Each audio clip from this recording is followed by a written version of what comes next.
Sara Armstrong, who's the CEO of the Presidential Inauguration Committee here.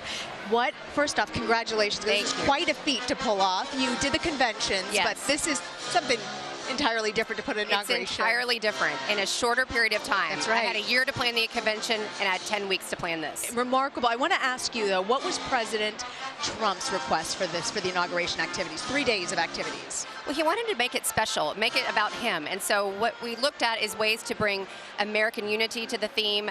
He wanted to carry on his theme of Make America Great Again. You'll see tonight that there are many elements of the military involved. That was very important to him. But it's unique. It's very different. And I think that people who have been to the balls before will find a very different experience than they have in the past. He decided he wanted 3 balls. I was told he didn't want a whole bunch. What was the thinking behind that?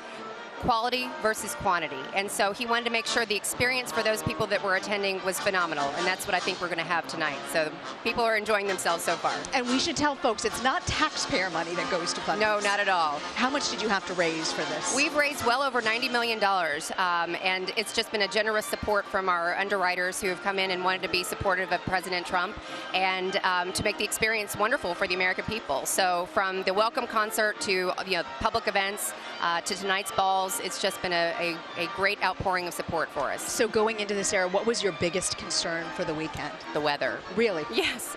And the logistics, of course. There's a lot of events, there's a lot of people involved, and we wanted to make it extra special. When it's the President of the United States, there's a lot of detail that you need to make sure goes well, and so we're very pleased with the results. So how do you top this? Where do you go? Social secretary into the White House? Like what? You've done it all now. Huh? I feel like I've hit the jackpot, so I'm excited to be here, and just it's been a real honor, and so I'm quite pleased with the past year. It's been a fantastic experience. It's remarkable. There was a lot of talk, though, about the entertainers not being able to secure sort of the A-level Hollywood and musicians. Right. How much of a hurdle was that?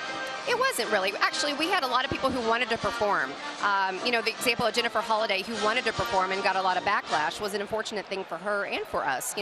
We thought it was important that we got to have a broad variety of people from around the country, and so we had a mix of different acts that we wanted to include.